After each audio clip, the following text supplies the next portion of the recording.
bisa memonetize Arya, infrastruktur. yang saya persoalkan adalah apa iya seorang petinggi BUMN bilang bahwa dia menempatkan milenial ini sebagai eksperimen, Itu gini lah. uji coba. Coba bentar, di mana kepatutannya dia bicara begitu? Kalau saya jadi kamu, saya tegur untuk memilih kata-kata yang lebih baik.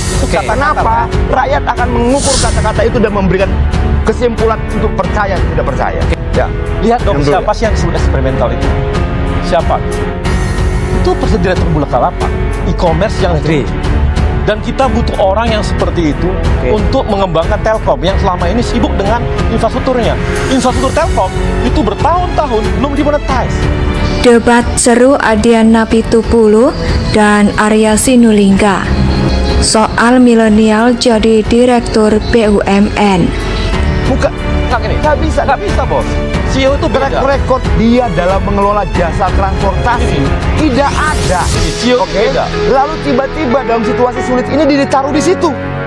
Oke lah, dia punya kemampuan otak yang luar biasa untuk belajar, tapi tetap butuh proses. Dan menurut saya tidak tepat dalam situasi ini. Mungkin sebentar, Normal, mungkin 1 tahun 2 tahun ke depan bisa. Nah, yang rakyat harapkan apa? Yang saya harapkan apa? Orang yang betul-betul berkompeten, mengerti tentang pengelolaan jasa transportasi. Taruh dulu di situ. Kalau ini sudah kembali normal menjadi baik, bisa ganti-ganti segala macam. Secerdas-cerdasnya orang, dia akan tetap butuh waktu beradaptasi. Jadi Nggak gimana? bisa. Seperti itu. Coba Bung Arya, jadi apa sebenarnya kriteria atau cara ya menempatkan orang posisi sebagai CEO, posisi sebagai komisaris? Itu tahapan-tahapan yang dilakukan oleh Kementerian BUMN seperti apa sebenarnya? Ini, makanya saya bilang bisnisnya agak beda, bukan dalam arti gini. Ketika seorang pebisnis, dalam di perusahaan gitu ya, CEO itu rata-rata udah punya level tinggi bos. Artinya dia di bisnis apapun, kadang-kadang ditempatkan di mana pun, itu dia layak. Jangan dikatakan bahwa direktur pertambangan tidak akan mampu di dirut. Ini loh Arya, gini. Itu konyol, gitu. Sangat konyol. Bukan Jadi kita konyol. mengecilkan perusahaan. Bagaimanapun Kalau juga. namanya CEO itu beda bos.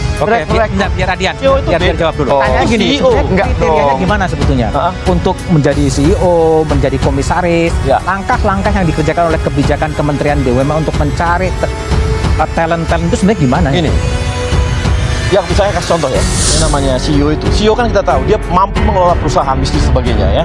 Dia punya kemampuan manajemen, kemampuan finance, dan juga punya jaringan, jaringan finance. Kalau nggak kuat nggak bisa ini. Nah, ini untuk Garuda. Tadi kan Adian bilang dia orang pertambangan. Nggak hanya pertambangan, dia itu adalah bekas dirutnya apa namanya IT. Saya lupa IT dari Amerika di Indonesia. Dia sebenarnya seperti itu, dia CEO seperti itu. Jadi banyak sekali bidang yang sudah ditempati sehingga dia mampu untuk menangani bisnis apapun gitu. CEO memang seperti itu. Apalagi kita tahu bahwa Garuda butuh orang yang punya kemampuan finance yang sangat kuat dan punya Gini loh, Bung Budiman, gini. Ini saya kasih contoh. Ini di Garuda dia mampu merestrukturisasi hutang Garuda 8,5 triliun. Ini terbaru nih. Kalau dia nggak punya kemampuan finance yang kuat, nggak punya jaringan yang sangat kuat, nggak akan mampu dia melobi semua pemberi utang. Dan dia berhasil. Bulan ini Garuda lega. Yang lepas dari hutangnya artinya bisa direstruktur sekian tahun. Kalau enggak, udah mampus nih Garuda. Karena kemampuan dia lah, maka akhirnya Garuda bisa lepas dan bisa direstruktur hutangnya. Dan itu CEO bos. Sombong amat. Eksperimental itu siapa? Itu Direktur Bukalapak, e-commerce yang negeri. Dan kita butuh orang yang seperti itu untuk mengembangkan Telkom yang selama ini sibuk dengan infrastrukturnya. Infrastruktur Telkom itu bertahun-tahun belum dimonetize. Kita butuh orang yang bisa memonetize. Arya, yang saya persoalkan adalah apa iya seorang petinggi BUMN bilang bahwa dia menempatkan milenial ini sebagai eksperimen, Itu gini lah. uji coba. Coba bentar, di mana kepatutannya dia bicara begitu? Kalau saya jadi kamu, saya tegur untuk memilih kata-kata yang lebih baik. Itu Kenapa? Rakyat akan mengukur kata-kata itu dan memberikan kesimpulan untuk percaya atau tidak percaya. Tapi kembali lagi, kita lihat kontennya. Siapa yang diomongkan sama dia? Apakah dia nggak layak? Apakah dia Semua yang milenial, Arya Arya. eksperimental? Enggak eksperimental. Artinya memang orang-orang ini gini. mungkin kata-katanya terlalu ekstrim lah gitu ya. Bagi saya oke lah kita anggap. Kalau Arya yakin seperti itu, jalankan saja. Oke, kalau saya tidak percaya. Tidak percaya. Kenapa? Ini bukan situasi normal. Ya. Berpindahnya, jangankan gini, dari dirut kebun ke dirut kebun perusahaan lain pun butuh waktu adaptasi. Oke, ini tidak. Situasinya tidak normal ya. Situasi begini, saya bilang tadi berkali-kali, di situasi lain boleh saja. Situasi ini tidak. Dan ini juga jadi persoalan misalnya begini. Bagaimana mungkin kemudian BUMN mengangkat para milenial, lalu petinggi BUMN bilang kami sedang eksperimentasi dalam. Ya ampun, tolong dong, sebentar, tolong dong. Ini situasi negara sedang sulit. Bahasa begitu, saya berharap itu cuma salah kata saja. Ini problemnya ada kata-katanya atau mengangkat milenialnya kalau menurut Adian? Pengangkatan milenial ini adalah langkah eksperimentasi BUMN. Nggak boleh dong, bos. Nggak boleh. Ada uang rakyat besar ditaruh di situ, ada harapan rakyat besar ditaruh di situ, ada persoalan ekonomi sedang sulit saat ini segala macam. Jangan katakan ini langkah eksperimentasi. Kenapa? Rakyat hilang kepercayaan. Maksud saya bicara seperti ini untuk menjaga agar rakyat tetap percaya pada pemerintah. Yang membuat rakyat tidak percaya justru pernyataan dari BUMN sendiri. Betul. Nah, menurut saya apa yang dikatakan Hanta Yuda tadi benar. Ini masalah komunikasi politik, memilih kata dan sebagainya. Ya. Silakan Arya. Nah, gini. Ya, lihat dong siapa sih yang sebenarnya itu. Sebentar, Arya. Jangan begitu. Ini yang saya bilang, antara tindakan dan perbuatan kalian kata-kata tidak pernah sama. Dari level atas, level ini. Ini ada apa gitu loh. Yuk begini. Yuk kita hormati kata-kata kita. Saya percaya kata, siapa lagi yang menghormati kata-kata yang kita keluarkan selain daripada kita yang mengucapkan. Makanya saya selalu berapa? Lihatlah objektifnya. Makanya saya terangkan soal objektifnya. Pada satu apa? Pak Erik ngomong apa? Karena begitu banyak orang ditempatkan di komisaris, itu adalah orang pensiunan di perusahaan tersebut. Jadi betul-betul hanya pensiunan saja. Sekarang enggak. Kalau dia pensiunan itu adalah karena memang kita butuh orang itu, bukan lagi sekedar. Ini banyak contoh terjadi ya. Misalnya di satu perusahaan udah pensiun di sini, akhirnya dibikin di komisaris supaya dia punya kerjaan lagi. Kita nggak mau seperti itu lagi. Itu yang dikritik oleh Pak Erick Thohir pada saat itu.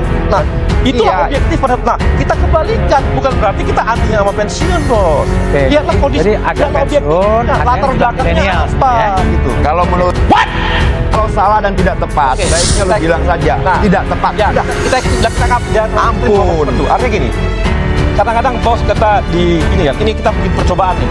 Dalam arti bukan eksperimental dalam arti seperti apa, gitu. Tapi lebih kepada kita ini harus dibikin sesuatu, kita coba orang yang memang mampu gitu ya. Kita coba ya. Kita coba yang mampu. Nggak bisa coba-coba. Gini, bisnis ini bos. Kalau gini, bisnis itu harus bahwa ketika kita mentok di situ terus, kita harus trial yang baru. Gak mungkin kita di situ. Ketika kita lihat Telkom ini terus begini terus, maka kita harus sesuatu yang baru. Maka kita trial sesuatu yang baru. Kalau enggak, nanti kita akan mentok terus. Kalau kita melakukan langkah-langkah yang sama, maka kita nggak berisiko ya, nggak berisiko ya. Enggak, karena yang kita ambil punya pengalaman. Oh, sudah pengalaman. Loh, kalau nggak punya pengalaman kita, begini. Ini kan punya pengalaman. Dia ambil yang sudah punya pengalaman. Oke, ini punya pengalaman, dia taruh di sini. Milenial. Setelah itu bicara, kami sedang eksperimen. Nah, ini menurut saya baiknya jangan ngomong soal pensiunan. Kalau kemudian di sekian belas hari kemudian terbantahkan, Jadi jangan. Bos, kata kita jadi lebih kata-kata baik seperti itu jadi luar. Bukan dong, lebih baik fokus pada kita kan udah besar gitu ya, artinya udah dewasa lah. Lihatlah objektifnya untuk bangsa ini bagaimana objektifnya. Kenapa latar belakangnya apa? Itu yang justru itu saya bilang lebih baik. Sebagai latar belakang gimana? Lebih baik jangan bicara pensiunan, bicara saja hal yang lain. Lebih baik jangan bicara soal eksperimen, bicara yang lain. Kenapa? Debat kata-kata ini. Bukan debat kata-kata. Aduh, kayak anak kecil kita udah. Debat kata-kata substansi lagi mengenai kemajuan BUMN gitu. Baik. Kemajuan BUMN, ayo kita buka apa kemajuan BUMN. Makanya kita jangan ngomong kata-kata, kita ngomong kemajuan. Tapi gini, apa sebenarnya kemajuan? Langkah bongkar pasang pengurus BUMN yang dilakukan Menteri Erick Thohir belakangan menuai kritik. Posisi komisaris di sejumlah BUMN lagi-lagi diisi para politisi dan relawan pendukung Presiden Joko Widodo. Utak-atik BUMN dilakukan Erick Thohir sejak dirinya menjabat menjadi Menteri BUMN dan akan terus berlanjut. Sejak awal ia memang telah bertekad untuk merombak dan merestrukturisasi 142 BUMN demi efisiensi, refocusing, dan mewujudkan good corporate governance. Gebrakan bersih-bersih Erik mendapat dukungan publik yang berharap BUMN terbebas dari mafia dan belenggu politik. Selama ini bagi-bagi kursi komisaris kepada para politisi dan pendukung rezim menjadi praktik yang lazim di BUMN. Sementara itu, Erick Thohir membantah ada titipan dalam penunjukan para petinggi BUMN. Seleksi dilakukan sesuai prosedur yang mengedepankan kompetensi dan tanpa tekanan. Lantas mengapa jajaran komisaris BUMN masih berkutat pada nama-nama politisi dan relawan pendukung rezim?